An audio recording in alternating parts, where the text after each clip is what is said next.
Bom dia a todos. Bom dia. Agradeço à Fraternidade Espírito Irmão Pelacos, aqui em Belo Horizonte, pela oportunidade do convite, a oportunidade de estarmos juntos nesta manhã, meditando e refletindo acerca da família. Aos dirigentes desta casa, aos cooperadores e aos frequentadores deste plano e do plano maior, o meu agradecimento pelo carinho, pelo abraço e pela fraternidade com que sou recebido nas vezes que aqui me encontro.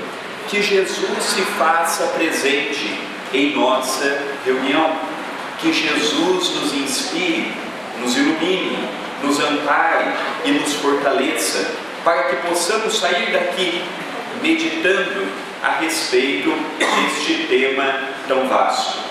Venho a esta casa na condição de um expositor muito simples, sem qualquer ideal de revelação, sem qualquer ideal de passar uma imagem que não possuo. Aqui estamos com o coração aberto para meditarmos a respeito de uma temática que a cada dia ganha em importância e em valor. Falando propriamente do nosso tema, a família é um assunto que vem crescendo no seu entendimento no dia a dia. Há um conceito bíblico que fala que o planeta Terra está em formação. Isto quer dizer que o planeta Terra não está formado. Os seus conceitos, os seus valores, o seu entendimento, as suas relações. É perfeitamente natural que também esteja sofrendo com a evolução. Uma evolução tardia, uma evolução lenta, uma evolução pequenina, ao ponto de uma geração para outra não ver grandes demonstrações do lado espiritual e tampouco do lado moral. A partir do momento que nós chegamos a uma casa espírita, começamos a compreender a família, a reencarnação, a mediunidade, o compromisso perante a nossa consciência, o compromisso perante o próximo de forma diferente. O que imaginávamos ser um fardo passa a ser uma bênção. O que imaginávamos ser uma dificuldade passa a ser uma alegria. O que antigamente víamos com aquele olhar do pessimismo, da amargura, do arrependimento, polarizando a dificuldade, valorizando o sofrimento, hoje nós já conseguimos ver com outros olhos. Ver com outros olhos não significa viver com outros olhos. Chegamos aqui, compreendemos o divisor de águas que o Espiritismo é para nós. Compreendemos que o Espiritismo nos convida, a nível consciencial, a não perdermos uma oportunidade sequer de legarmos ao nosso próximo. E o nosso próximo mais próximo é quem está conosco dentro de casa. É aquela que se faz a nossa mãe, é aquele que se faz o nosso pai, é aquela que se faz a nossa esposa, o nosso marido, os nossos filhos, os nossos avós. Só que nós começamos a ver que por família nós não entendemos apenas aqueles entes que se ligam pelo consanguíneo ou pelo afeto. Familiar são todos aqueles que nós nos deparamos no nosso dia a dia. Não podemos restringir a família àquelas pessoas que convivemos embaixo de um mesmo teto.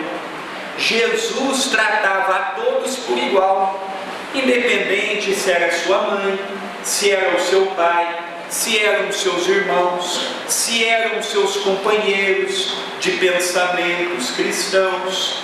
Jesus era para com todos o mesmo amor e a mesma fraternidade. Nós temos visto que num passado recente, até poucos séculos atrás, o pai se julgava no direito de escolher com quem o seu filho ou a sua filha iria se casar. muito embora o grande medidor disto não era o amor, era o que aquela família poderia me dar em recompensa: os títulos, o poder temporal, os arranjos familiares, se era de uma família tradicional, se teria alguma vantagem com aquela união. O tempo vai passando e nós vamos vendo que este não é o caminho. Porque um casamento rigado com amor já é difícil, imaginemos nós um casamento arranjado, em que não se tinha afeto, carinho, amor, respeito. Fomos evoluindo. Mais recentemente, muitos são de uma época que dentro de casa não se tinha diálogo. Era uma imposição, e daquela maneira tinha que ser. Só de olhar já sabia o que o pai, o que uma mãe queria nos dizer. O tempo foi passando, chegamos à modernidade tecnológica, chegamos ao avanço industrial, chegamos a ver que a globalização nos envolve de modo direto. Os costumes que nós temos hoje no Brasil, outros países também têm. A alimentação que antigamente era tipicamente brasileira, hoje é fácil de você ter em outro país por conta da globalização das ideias, dos costumes, dos gostos, dos ideais.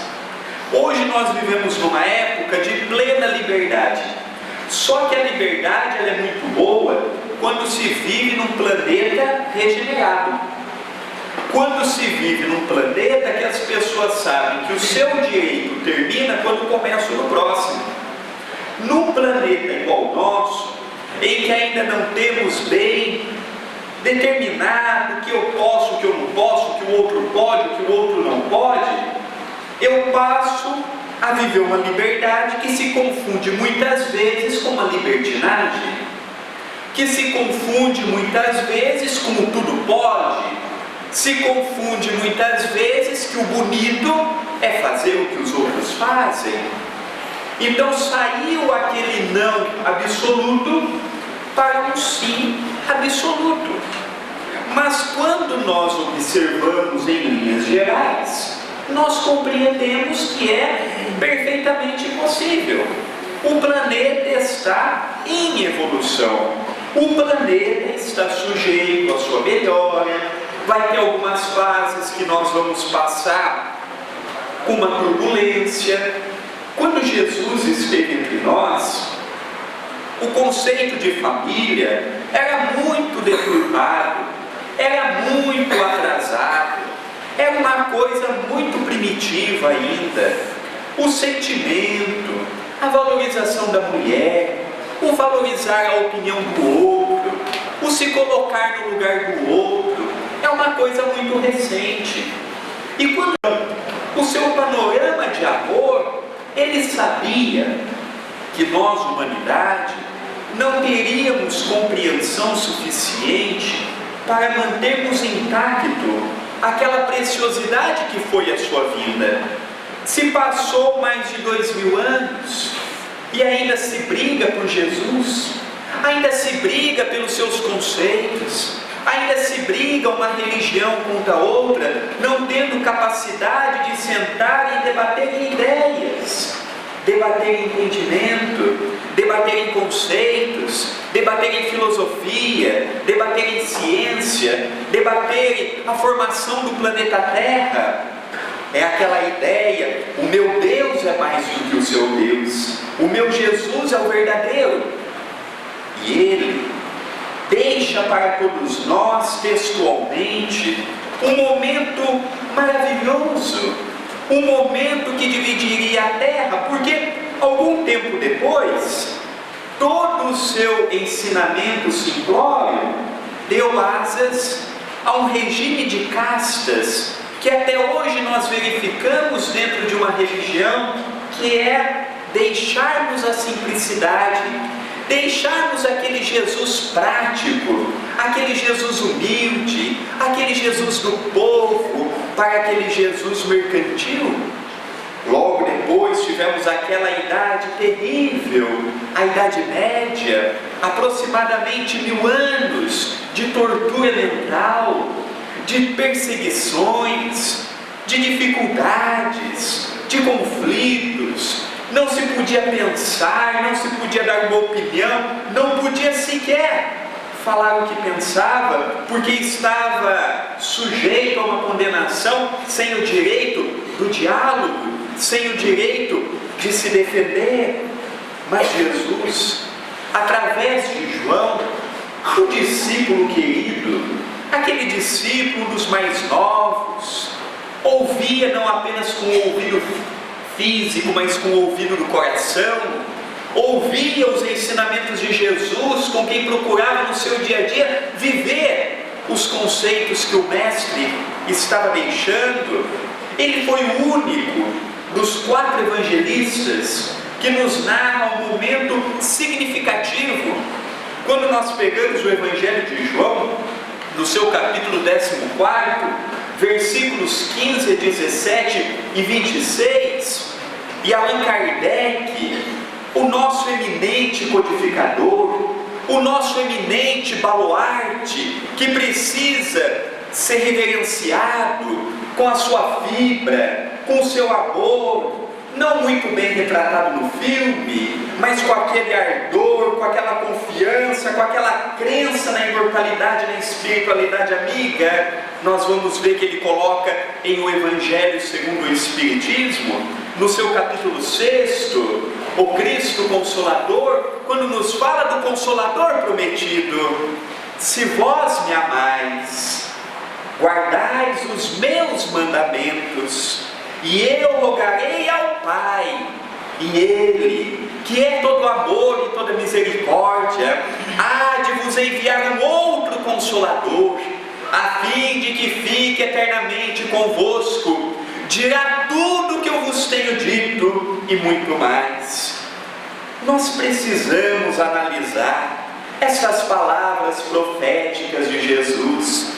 Nós verdadeiramente amamos ao Cristo? Nós verdadeiramente reverenciamos o Cristo na condição do nosso Mestre e do nosso Senhor? Ou nós lembramos do Cristo na dor, no momento que o casamento não está bem, no momento que descobrimos que um filho conheceu o capítulo doloroso das drogas, no dia que descobrimos que a nossa filha tão amada, jovem ainda, nos dá notícia de uma gravidez indesejada?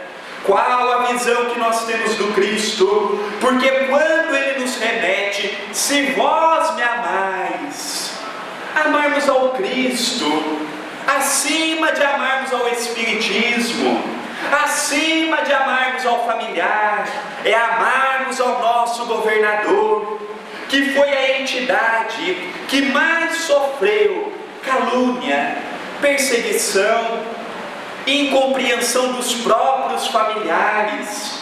Há um trecho em O Evangelho segundo o Espiritismo que Allan Kardec textualmente nos diz que nem Maria de Nazaré, a nossa querida e doce Mãe de Jesus, Mãe Santíssima, compreendia na sua extensão o real trabalho de Jesus. Contava Chico Xavier, o apóstolo que o Brasil teve, considerado em voto popular o maior brasileiro que tivemos, o divisor de águas, um homem bom. Chico era conhecido por ser espírita? Não! A maioria dos brasileiros não sabe o que é espiritismo, não sabe o que é reencarnação, não sabe o que é mediunidade, mas conhece Chico Xavier pelo seu exemplo de caráter, pela sua conduta, não pelo que ele falava no centro espírita, não pelas cartas que ele psicografou, as mais de 10, 15 mil cartas que ele trouxe fidedignas do além, mas aquele homem que por onde passava era simples, não tinha nada, o seu paletó era ganhado.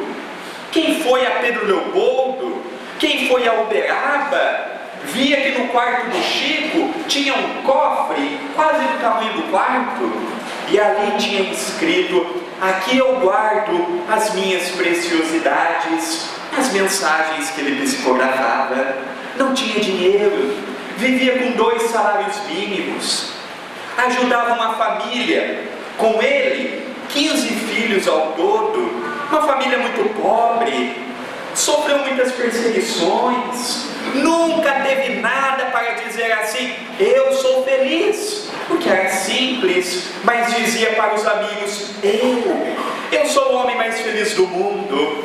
Até que um dia um homem perguntou para ele: mas Chico, você não tem dinheiro, você vive com 2 salários mínimos, você vive do que os outros te dão, como é que você pode dizer que é o homem mais feliz do mundo, o homem mais rico do mundo? E ele disse assim: quando se fala de riqueza, as pessoas colocam as cifras na frente, mas riqueza para mim é ter amigos, riqueza para mim é ter pessoas orando por mim, riqueza para mim é ter a minha família, mesmo não me aceitando, mesmo não me compreendendo, me amando e me tolerando. Este homem simples, de 1,5 metro, de uma família que não representou nada para Pedro Leopoldo, nada para o estado de Minas Gerais, nada para o Brasil, se tornou o brasileiro mais querido, não pela imposição,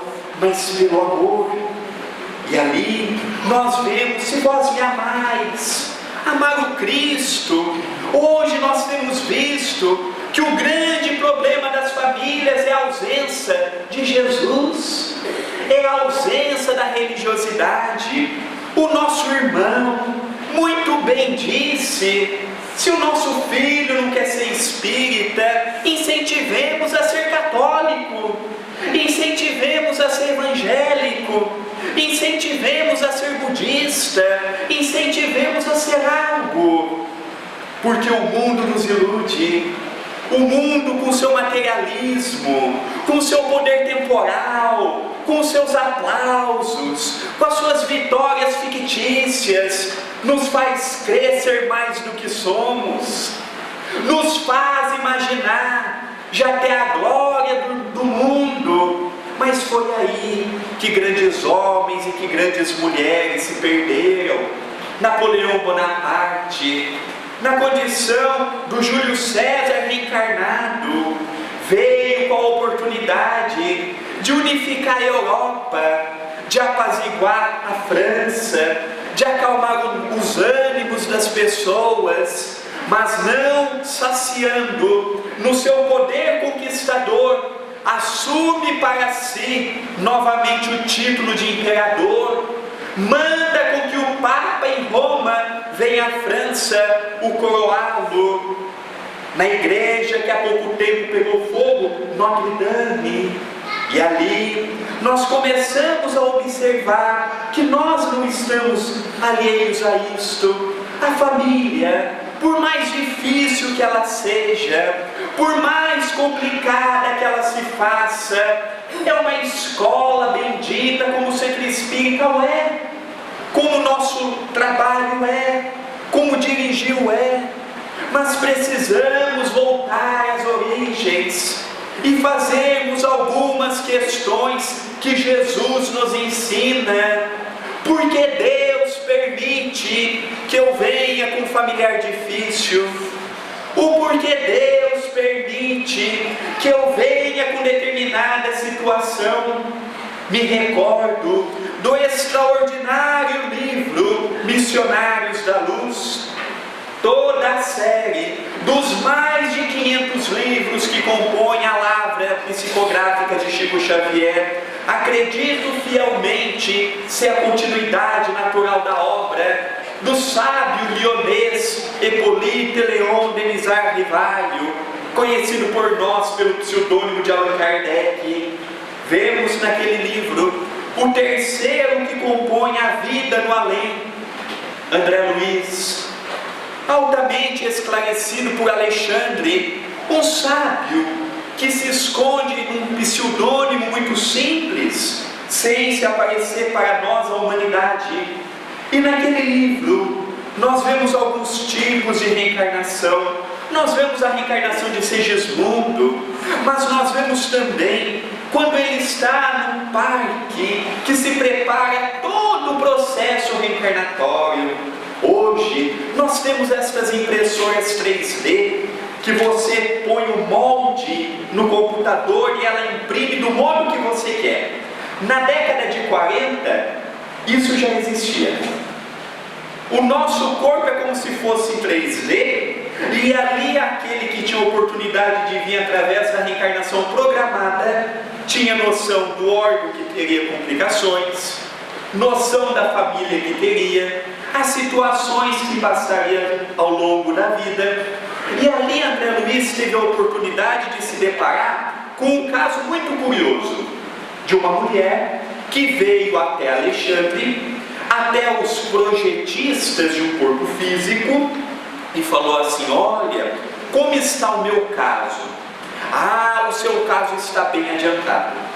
Os moldes já estão sendo executados, já estamos preparando a família que vai te receber, tudo está caminhando perfeitamente bem. E ali André Luiz perguntou a Alexandre: qual vai ser a reencarnação dessa pessoa? Qual a família que ela vai ter? Ah, ela vai vir numa condição muito difícil. Ela, durante 40 anos aqui no plano espiritual, ela está trabalhando incansavelmente, porque na sua última existência no planeta Terra, quando ela aqui chegou, ela teve a oportunidade de vir numa família muito bem situada economicamente falando. E esta família, este casamento, lhe deu a oportunidade dela ter 4 filhos. Desses 4 filhos, o fracasso desta mãe foi mimar demais. Aqui em Belo Horizonte tem esse problema? No estado de São Paulo tem. Mima demais, não dá limites, não sabe falar um não, dá do bom e do melhor, a criança não sabe o esforço, quando não tem aquela barganha. Papai vai te dar um dinheirinho e você arruma a sua cama, que é a obrigação da criança. Lavar uma louça. Meu pai começou a trabalhar com 13 anos na cidade de São Paulo, vendendo picolé na rua, e deu gente.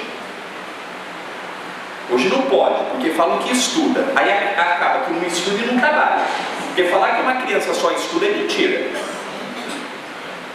Então as nossas leis, tem leis que voltam para trás, não pode trabalhar.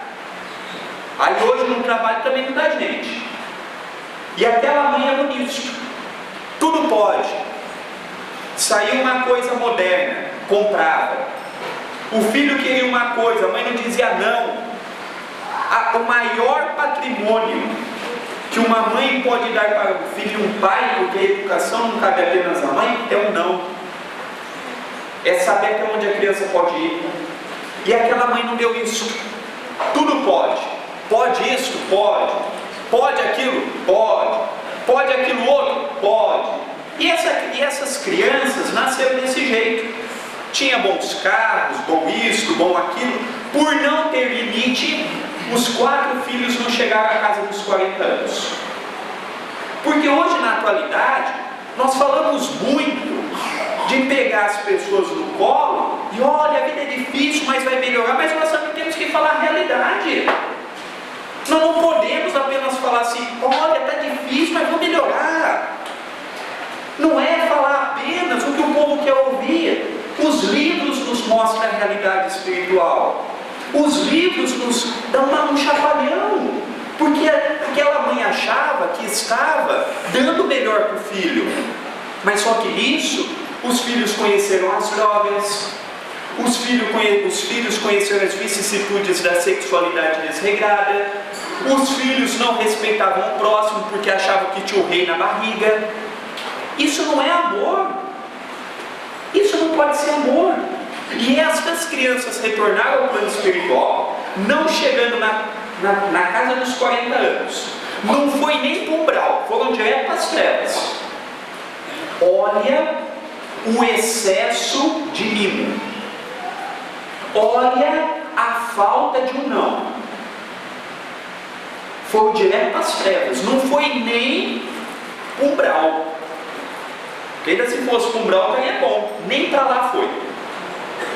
A mãe, quando desencarnou, bateu a consciência, acordou no plano espiritual, compreendeu que a vida continua, compreendeu que a morte é apenas um corpo que fica para trás. E agora? A mãe não era uma mulher ruim, a mãe não errou porque quis, o pai não errou porque quis, mas na ânsia de falar o que muito se fala na atualidade, eu vou dar o que eu não tive. Mas só que isso é apenas no jargão que se usa do materialismo, porque muitos é de uma época como a do meu pai, que tinha que escolher ou estudar ou trabalhar, tinha que trabalhar, porque senão em casa faltava coisa. Meu pai não tem faculdade, é porque não quis. Quantos aqui não estão na mesma situação dele? Com 12, 13, 14 anos tinha que ajudar o pai em casa. E aquela mãe e aquele pai, achando que para o filho bom é dar do bom e do melhor, levou eles para esse caminho. Mas quando ela está do outro lado, ela fala perante si mesmo: eu vou trabalhar muito, eu vou me dedicar, eu vou me esforçar, eu vou correr atrás do tempo perdido. E ela levou 40 anos para reunir dinheiro espiritual, que André Luiz carinhosamente chama de bônus horas, no livro Nosso Lar. Quando ela tinha o mínimo recurso, ela planeja uma reencarnação. E ela fala assim: eu quero que aquelas 4 entidades venham comigo, porque se eu ajudei com que desviassem do caminho do bem, eu quero ajudar a colocar no caminho certo.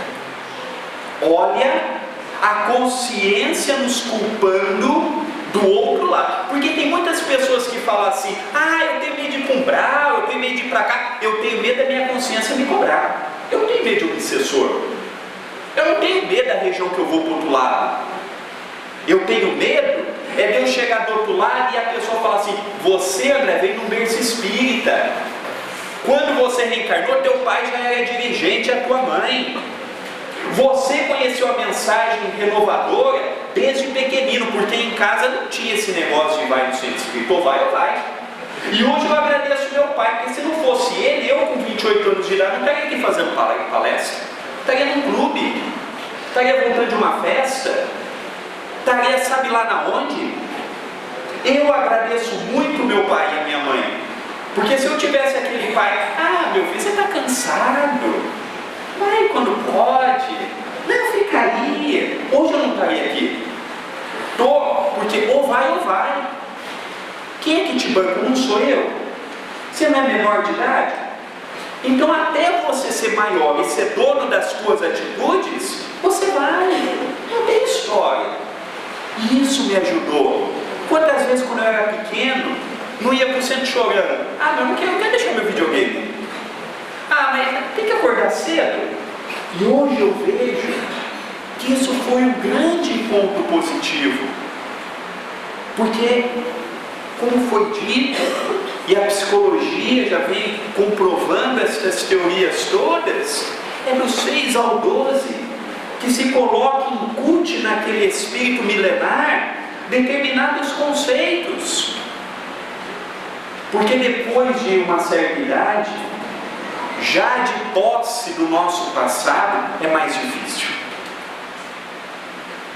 Não digo que não há mudança, mas é mais lenta, é mais tardia, é mais demorada. E aquela mãe do outro lado falou assim: eu vou conseguir ajudar meus filhos, mas você sabe que eles assumiram uma dívida grande, você sabe que eles vão vir numa condição difícil. Ela falou assim: não tem problema, eu aceito, eu suporto, porque se eles estão nessa condição, tem a minha participação. E aí André Luiz ficou sabendo o modo que aquelas 4 entidades espirituais reencarnantes viria como filho daquela mãe. Aquela mulher iria ter os 4 filhos, e jovem ainda ficaria viúva. Olha, já pensou a dificuldade de você educar 4 filhos, só você? Se já é difícil a divisão de responsabilidade do pai e da mãe, Já pensou você educar sozinho 4 filhos? Pois bem, e jovem ainda, o companheiro retornou ao plano espiritual. Daqueles 4 espíritos, 2 viriam com as partes inferiores sem poder mexer, viriam paralíticos. Um, que era o mais complicado, espiritualmente falando, viria com sérios problemas neurológicos, sem saber o que é certo e o que é errado. E a quarta, que seria a única menina, a única mulher, seria a melhorzinha, mas que também não é o padrão tido como normal. O que a maioria das pessoas olha numa condição dessa? Que desgraça! Mas cadê Deus? Mas o que essa mãe fez, coitada? Olha essas crianças, 2 não falam, o outro não sabe onde está, o que está fazendo. A outra coitada que era para ser a mais certa, também não é certa totalmente. Mas Alexandre esclareceu a André Luiz: se aquela mulher conseguir incutir na cabeça e no coração daquelas crianças uma faísca de amor e gerar na consciência deles o arrependimento, Deus é misericordioso e ajuda a quitar boa parte da sua dívida perante o homem. Olha que dado interessante. É igual o que o Chico Xavier dizia: quando uma pessoa chegou o momento dela acertar uma parte kármica,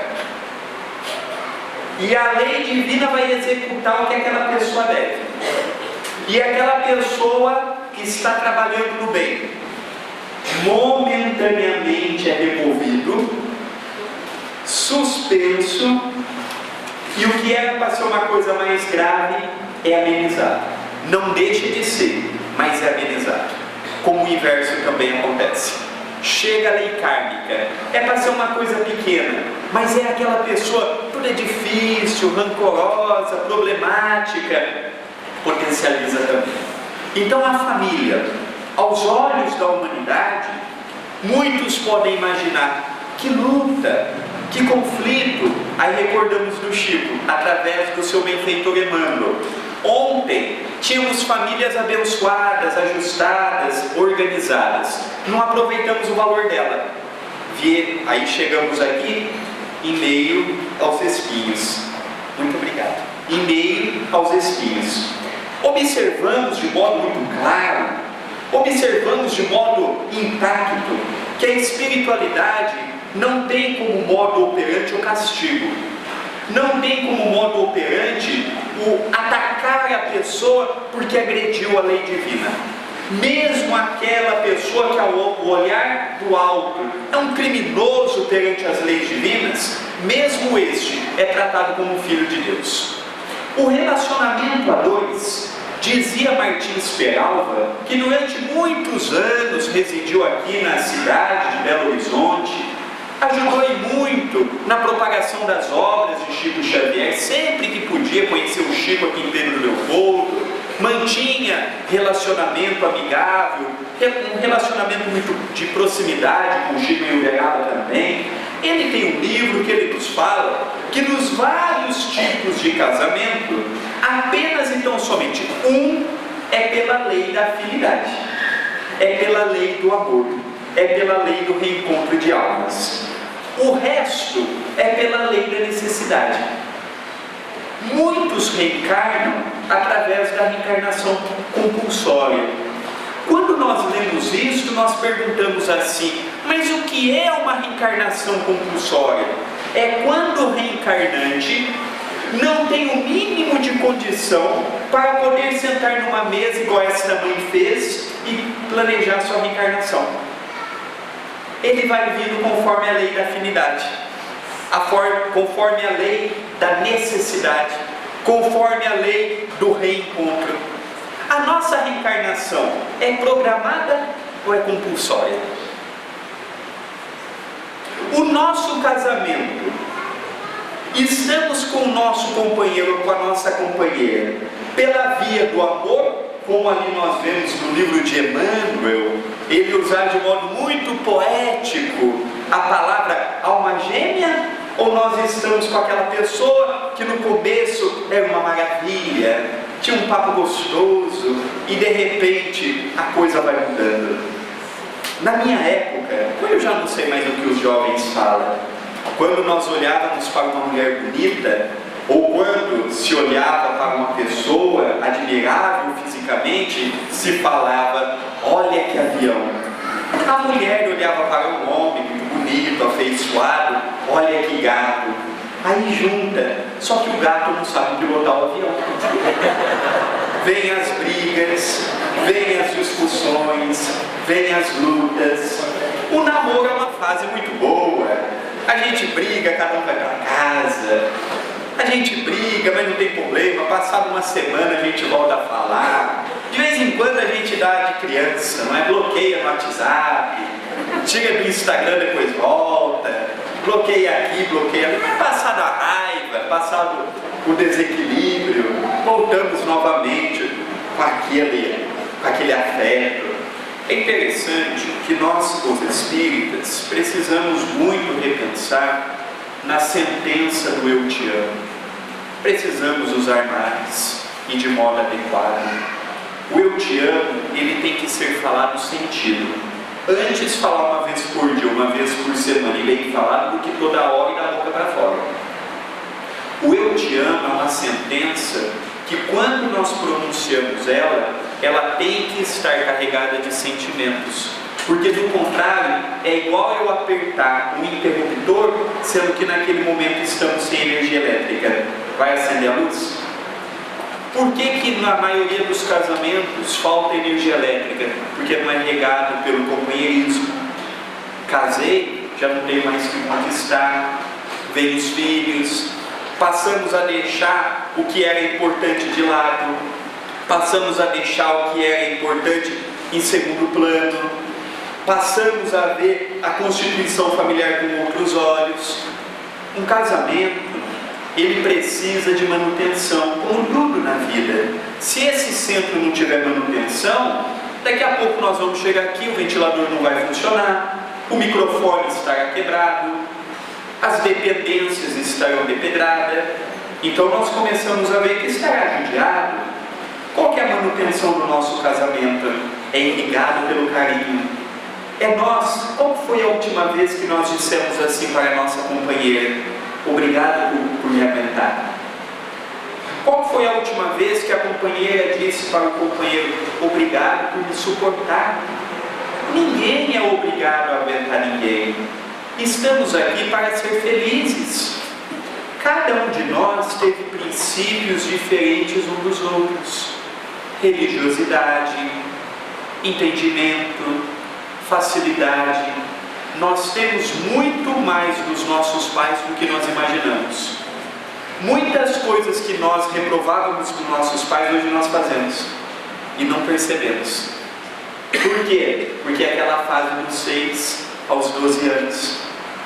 Tem pais que chegam e falam assim: não sei de onde o meu filho aprendeu a mentir com você. Fala assim: eu quero falar com o teu pai. Aí o pai fala assim: fala que eu não estou. Com quem que ele aprendeu a mentir? Vamos na fila de um caixa de supermercado, a pessoa devolve um troco a mais, a gente vê, chega no carro e fala assim: papai ganhou R$5 a mais, você viu como aquela caixa foi boba? Não, você perdeu, porque você está incentivando o seu filho a ser corrupto. Você não ganhou R$5, você perdeu, porque você está influenciando no caráter dele. Ser pai e ser mãe, ser marido e ser esposa, é uma responsabilidade muito grande. No namoro, a gente procura fazer de tudo para mostrar o nosso lado melhor, para vender o que nós temos de melhor. E ali tudo funciona.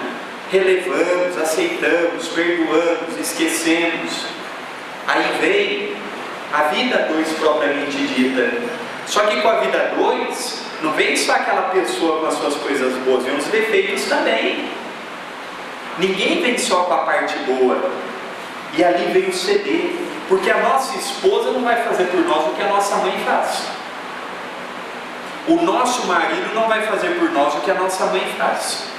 E o equivocado é aquela pessoa que pensa assim: eu vou mudar meu marido. eu vou mudar minha esposa. Quando eu tento mudar uma pessoa, eu estou mudando a sua personalidade. Ela não é quem ela é, ela vive em função do que eu quero que ela seja.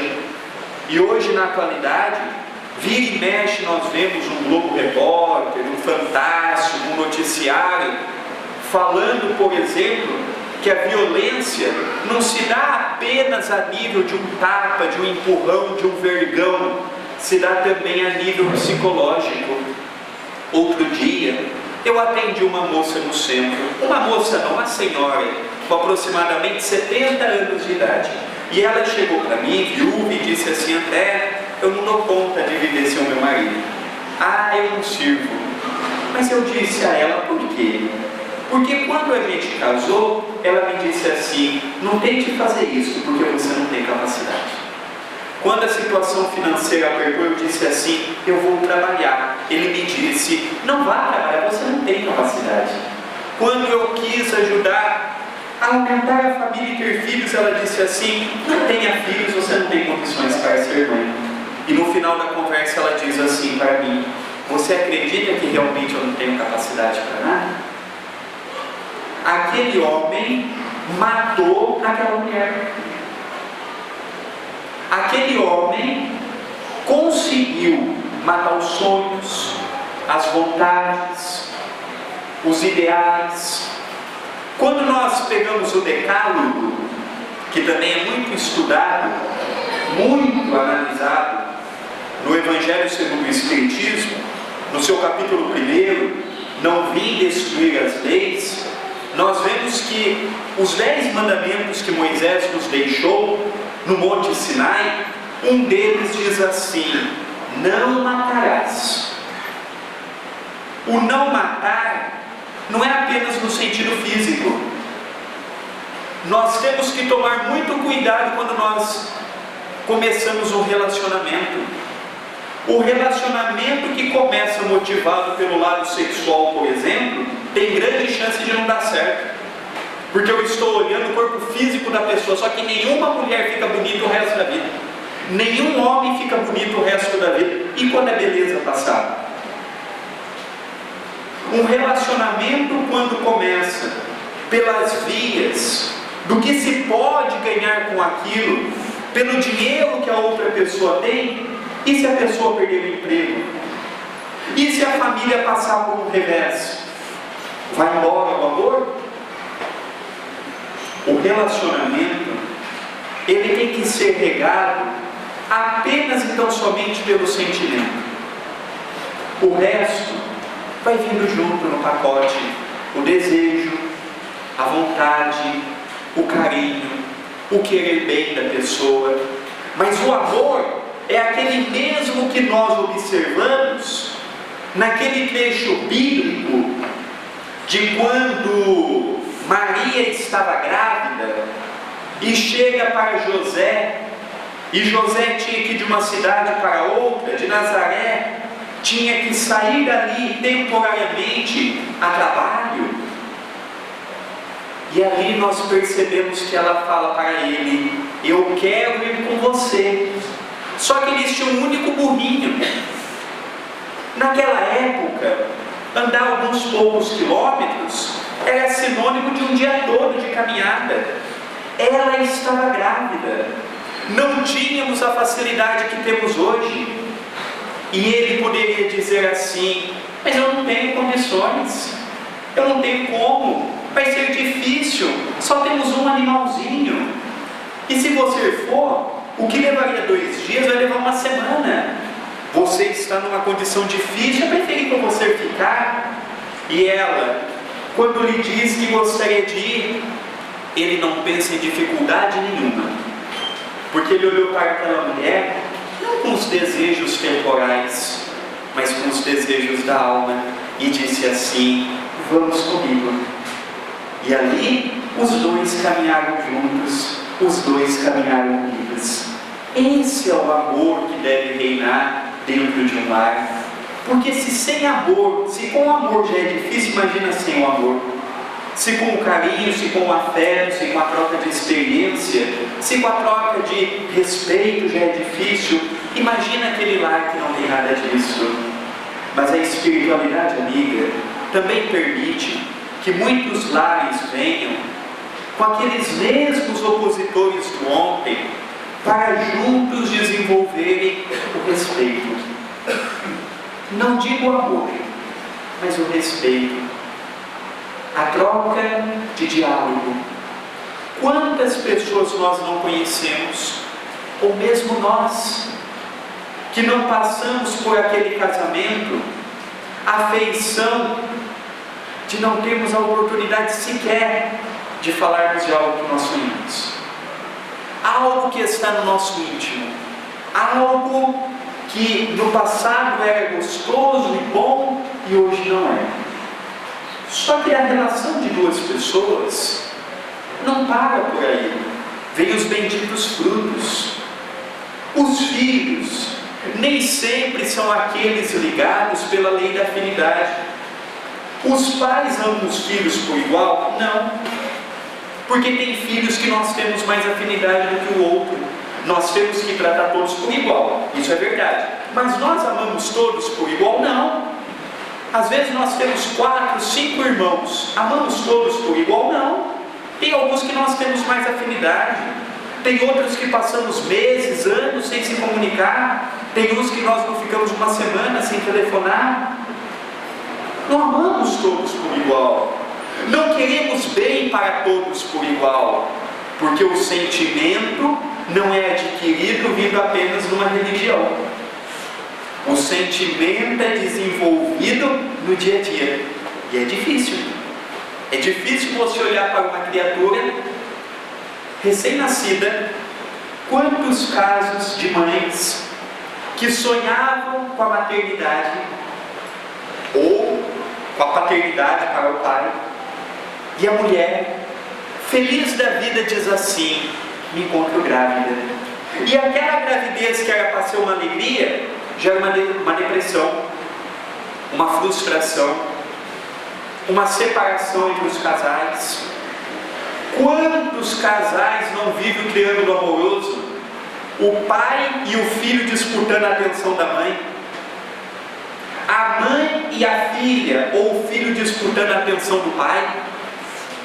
Somente a reencarnação para compreender e se fazer compreendido o porquê que temos tantas dificuldades dentro da família. Só que na família nós podemos lidar de duas maneiras: levando a família adiante, suportando, estando firme, ou largando ela de lado. Deixa, meu filho é difícil. Deixa, a minha mãe é complicada. Deixa, essa situação não tem mais solução. Tudo na vida se tem solução. Tem criaturas que vêm ao nosso lado que precisa apenas e tão somente do nosso abraço. Em casa, os meus pais só tiveram eu e a minha irmã, só nós dois. E a minha mãe passou por 2 abortos espontâneos. No segundo aborto, que seria, se viesse os 4, o 4º filho, minha mãe quase desencarnou pela gravidade do acidente que ela esteve envolvida. A maneira com que o meu pai educou o filho e a minha mãe foi diferente da maneira que educou o filho. A minha personalidade, uma personalidade de perguntar, uma personalidade de querer entender, uma personalidade agitada, totalmente diferente da minha irmã. Uma menina calma, tranquila, centrada, nunca deu dificuldades para os meus pais. O modo que eles me educaram e educaram a minha irmã foi o mesmo? Não. Minha irmã não precisava da veemência que eu precisava. É nós sabermos o espírito que está do nosso lado. Em casa, quantas coisas nós não poderíamos evitar, mas fazemos porque uma pessoa de casa nos disse um não. Ah, nos disse um não? Ah, mas na primeira oportunidade, isso não é um duelo? Olhamos a mensagem lá do Evangelho do Elo. Isso daqui está ultrapassado. Não está não. Está ultrapassado aquele duelo antigo de eu chamar a pessoa numa praça pública e ver quem matava primeiro o outro. Isso está superado. Mas e o duelo mental? E o duelo da revanche? Me disse um não. Peraí, fulano, eu preciso da sua ajuda. Não posso. E podia. Não tem como. E daria. Como é que um casamento, como é que uma relação com os pais, com os filhos vai dar certo com esse pensamento? Quando nós chegamos no Espiritismo, através do Chico, André Luiz deixou uma frase: o Espiritismo não é a religião nem do vós, nem do nós, e sim da primeira pessoa no singular, eu. Eu tenho que amar, eu tenho que perdoar, eu tenho que fazer a minha parte. O Espiritismo foi a primeira religião a ter coragem de colocar no seu corpo doutrinário uma mensagem falando de divórcio em pleno século XIX.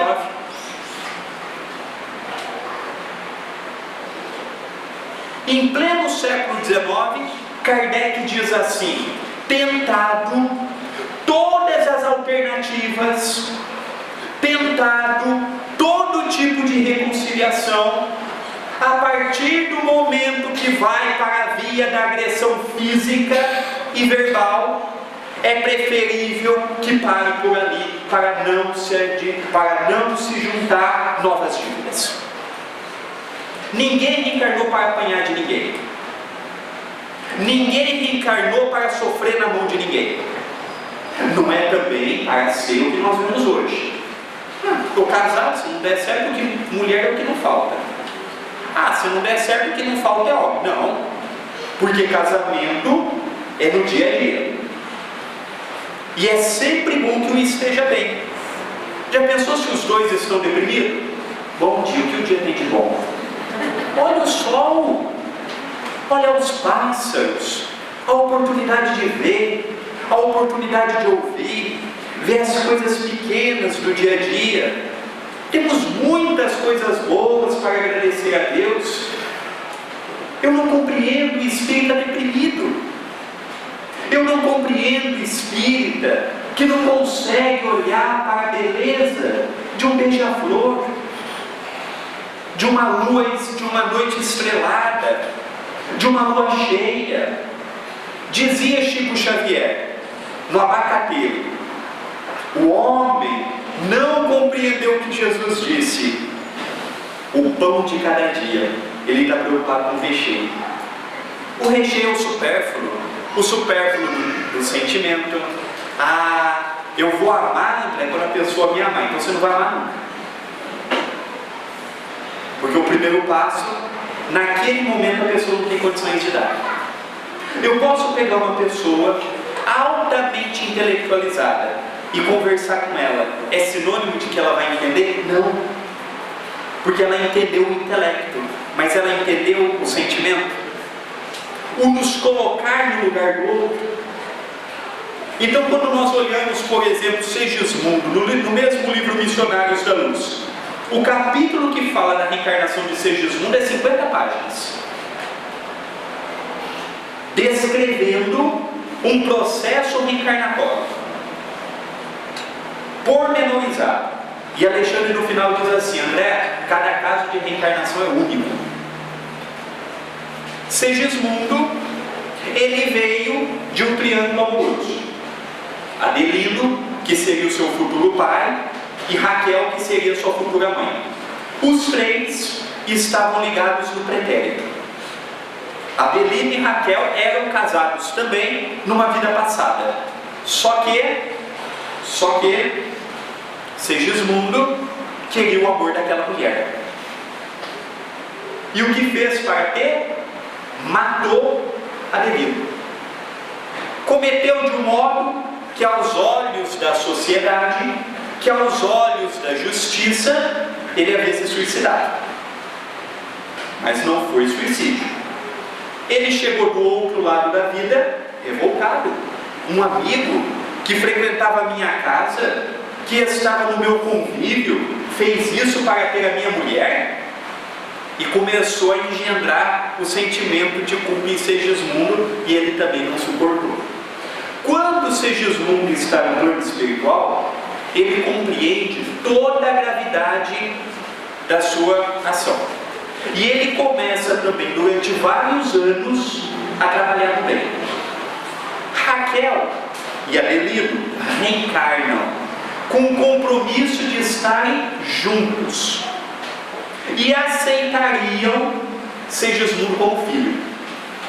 Só que na véspera da reencarnação, aquela família já tinha um filho, ele seria o segundo filho daquela família.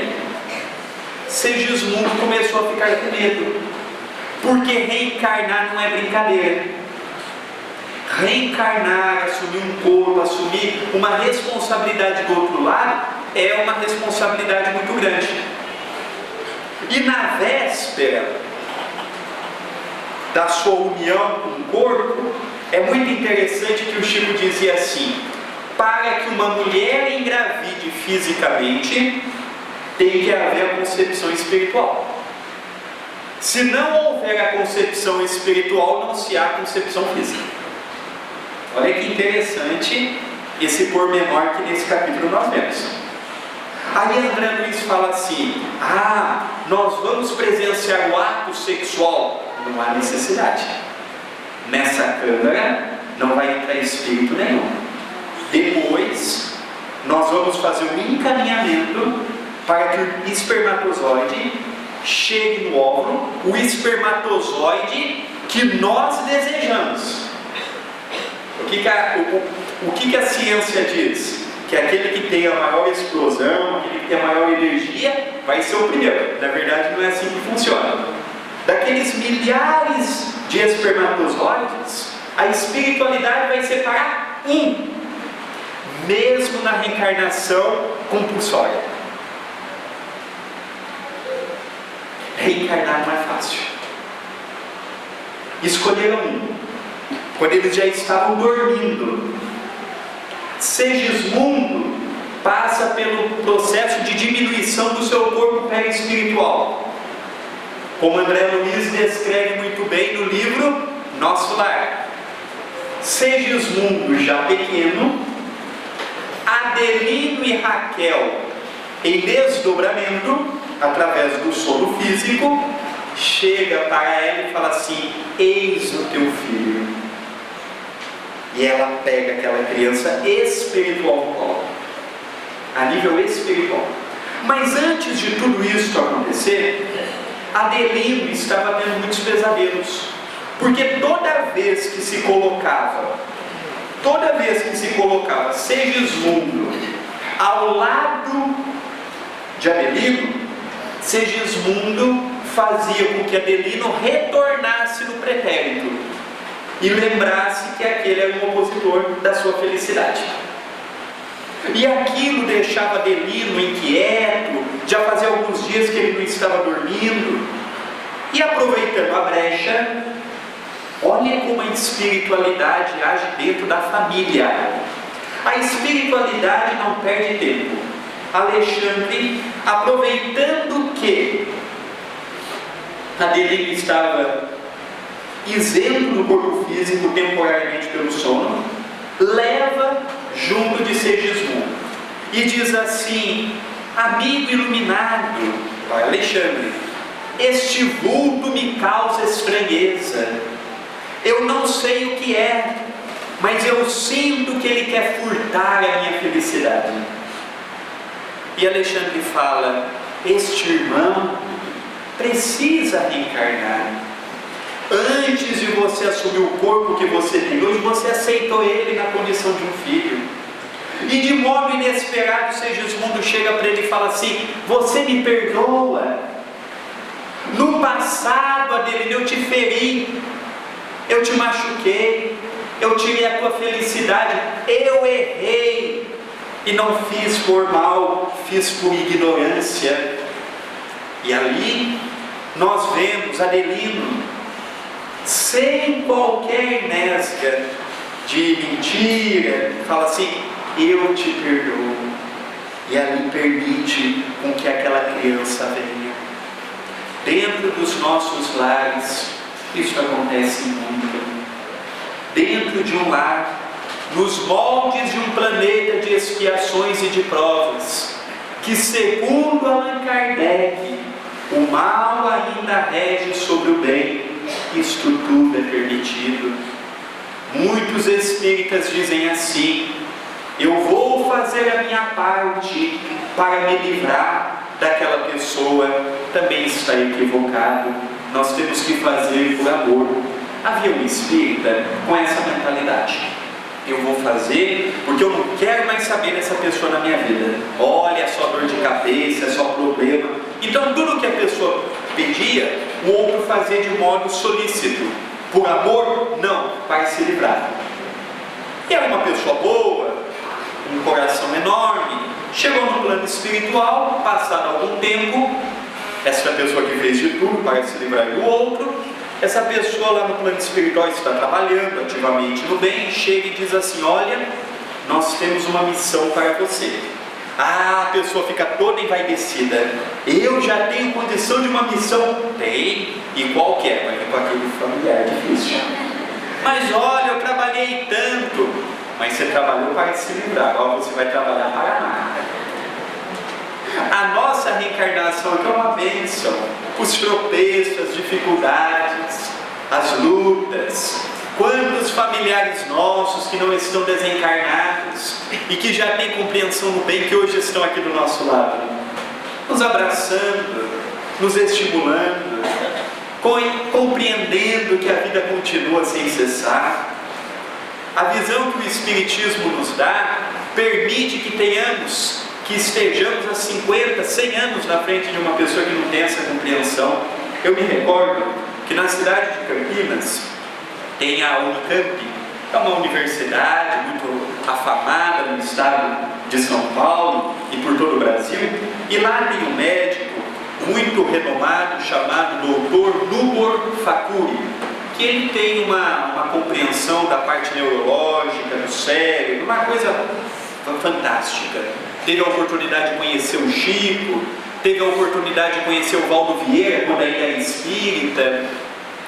E o Nubor, certa feita, meu pai perguntou assim para ele: Nubor, como é que você consegue ter esta definição que você tem, esta compreensão que você tem? Ele disse assim: Sérgio, com toda a humildade que estou procurando ter, eu estou 100 anos na frente dos meus companheiros, porque a visão que as obras de André Luiz nos passa nos permite isso. Agora nós vamos para um outro assunto também muito importante de se mencionar nesse relacionamento à luz, nesse relacionamento familiar, nesse relacionamento com os filhos, que é nós falarmos um pouco da importância do Evangelho no lar. O Evangelho no lar se convencionou de se fazer uma vez por semana, só que é pouco. Nós comemos uma vez por semana?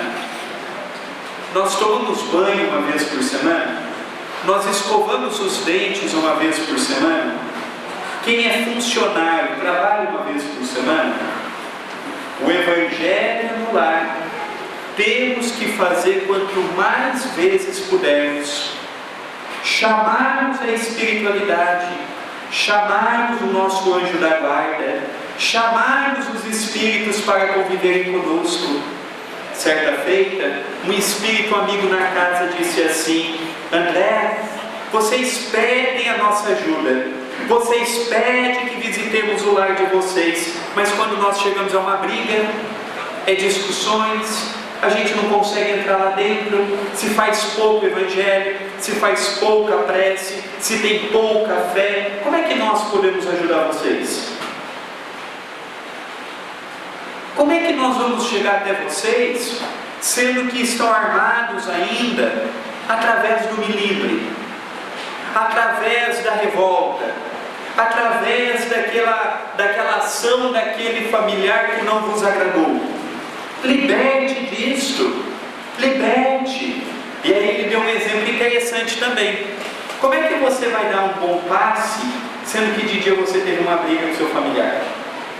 Você vai transmitir o que no passe? Como é que você vai poder falar de amor sendo que há pouco tempo você usou um palavreado impróprio para aquela boca que daqui a pouco vai falar de amor? É nós vigiarmos, é nós permitirmos que todos os amigos espirituais que nós sonhamos ter no nosso lar convivam conosco. O Chico dizia que quando um lar faz um evangelho, todo aquele quarteirão é envolvido. O Chico dizia que quando o evangelho é feito num prédio, todos os andares recebem o auxílio daquele evangelho. Como é que nós vamos ter uma família pautada no equilíbrio, se nós que éramos para ser os bandeirantes do equilíbrio não somos? André, minha esposa, não é espírita, faço o evangelho sozinho. André, eu convido meus filhos, mas ele é católico, ele é evangélico, ele não faz comigo, sozinho. O evangelho não precisa ser feito com toda a família, pode ter algum membro que não seja, mas não é porque ele não é que você vai deixar de fazer. É o evangelho. Olha para vocês verem como nós podemos solucionar problemas familiares de modo pequeno. Todos conhecem a vida do Chico e sabem que o Chico ficou órfão por parte de mãe quando o Chico estava com 5 anos de idade. Maria João de Deus, a sua mãe, retorna ao plano espiritual. Só que o Chico tinha uma vidência extraordinária. Um pouco antes da sua mãe desencarnar, de 3 para 4 anos de idade, o Chico já viu o mundo espiritual como nós vemos os encarnados. E ele, durante 2 anos, foi morar com uma mulher muito difícil, a sua madrinha, Dona Rita de Cássia. Para vocês verem a perturbação daquela mulher, quase todas as noites colocava garfos na sua barriga e ele não podia tirar. Ele lesionou toda essa parte gástrica dele.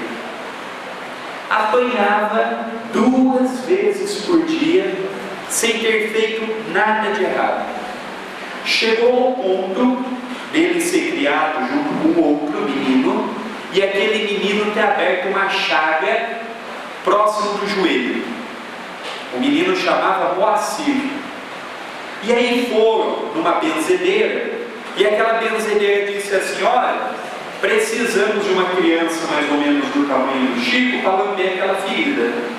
Você já pensou lamber uma ferida aberta? Durante 3 sextas-feiras seguidas, olha o recado da mãe. Ele corria para o pé de bananeira: mãe, ó minha vida, mãe. Meu filho, tenha paciência, tudo passa, não adianta se revoltar, vai melhorar. Isso levou 2 anos, apanhando, com dificuldades, chegava a ficar sem se alimentar.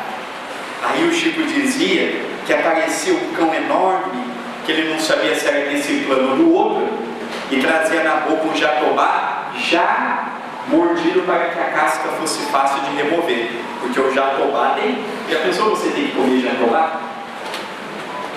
Então a vida do Chico foi muito difícil, mas é interessante que quando ele retorna para a casa de seu pai, olha o amor de uma mãe, olha o amor de uma mulher. Aos 7 anos de idade, depois de 2 anos de sofrimento, o seu pai, João Xavier, ele conhece Dona Cidália Batista. E aquela mulher no casamento disse assim: eu só te faço uma exigência. Eu quero que você reúna os 9 filhos que teve com Maria João de Deus e formemos um lar novamente. Que mulher faria isso? Ou se fosse um papel invertido, que homem faria isso? Amar o que não é seu. Amar e formar um lar. Olha que extraordinária mulher era esta. Eu me caso, mas se você reunir toda a família.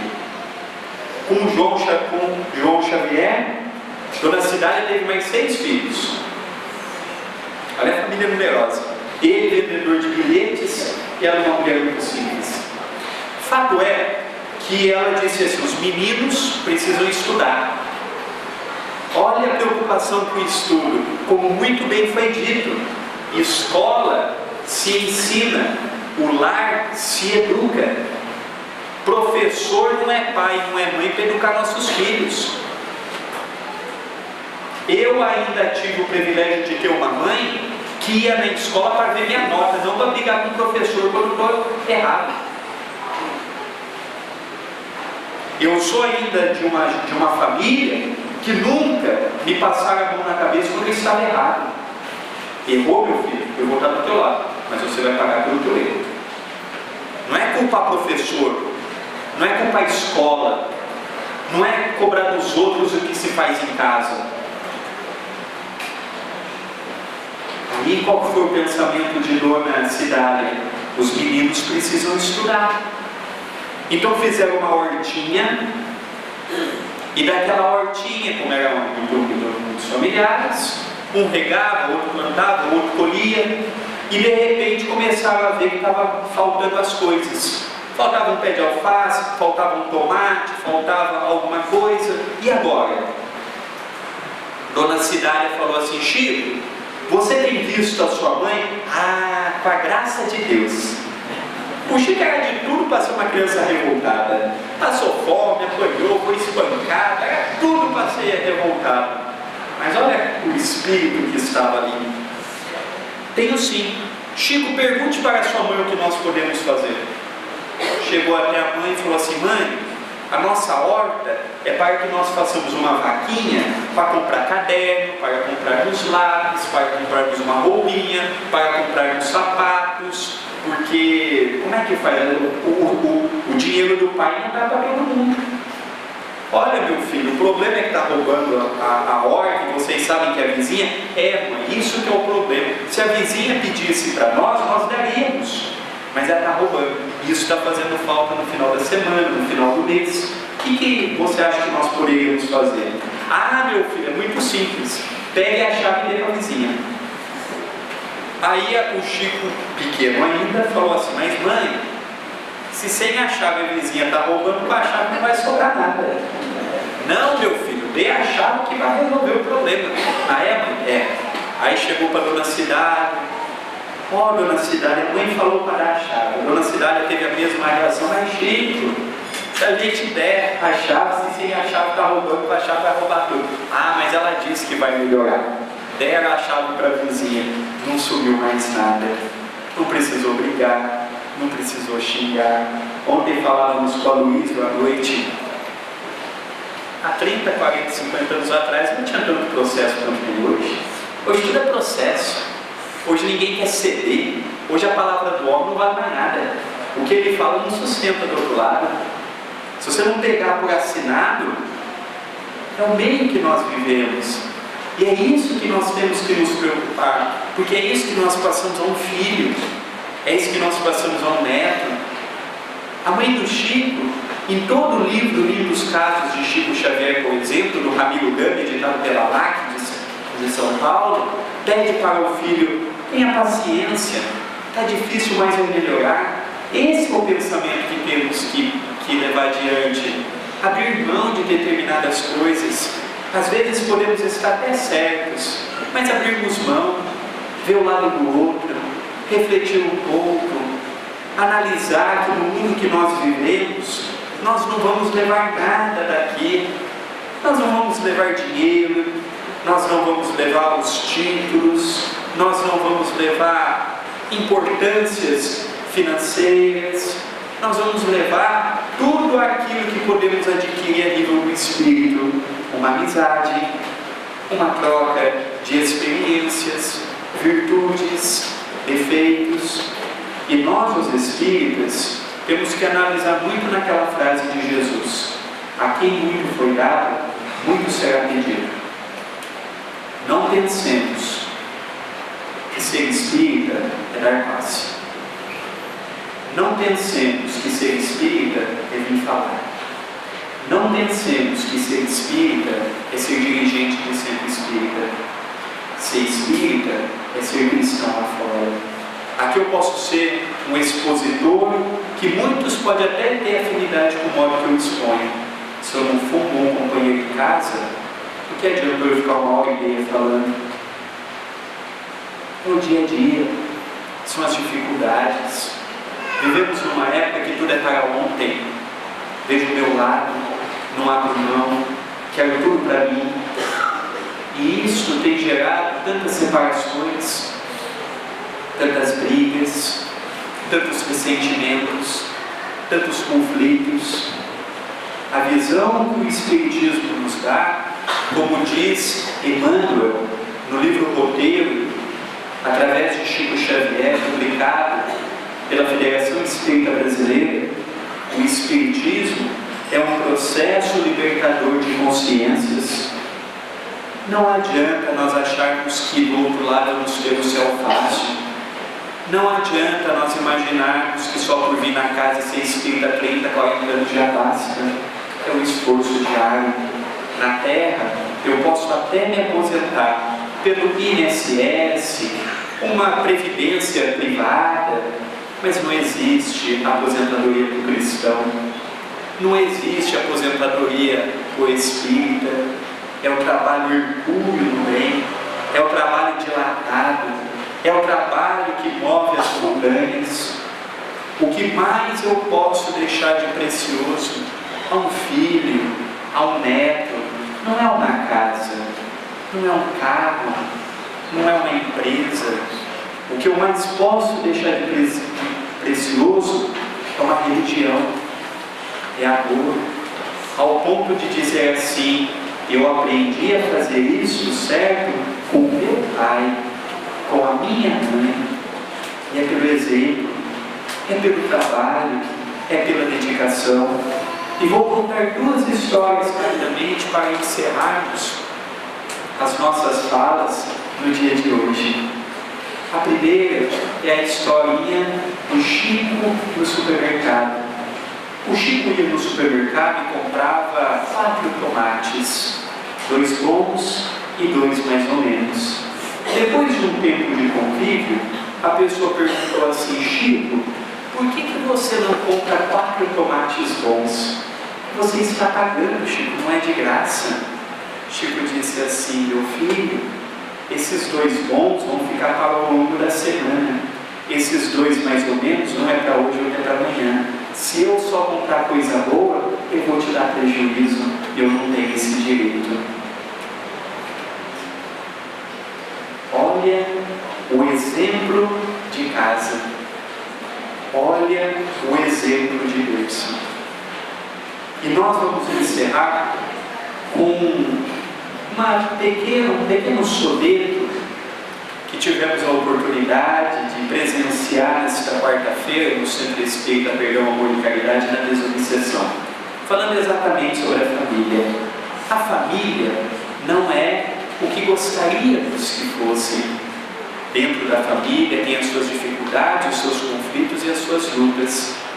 Mas dentro da família também existe a bela oportunidade da compreensão, do entendimento e da superação. Amar não é simplesmente dizer para o outro eu te amo.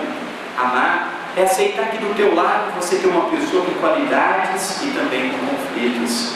É você lutar pelos teus filhos enquanto você puder. É você ver a bela oportunidade que a vida te dá para que do outro lado não tenha aquele vazio pelo que poderia ter feito. Jesus é o expoente maior de bondade, de amor, de caridade, mas ninguém pratica sem nada disso, sem o amor com caridade. Então que Jesus nos abençoe, que Jesus nos ilumine e nos ampare hoje e todo sempre. Muita paz em nossos corações.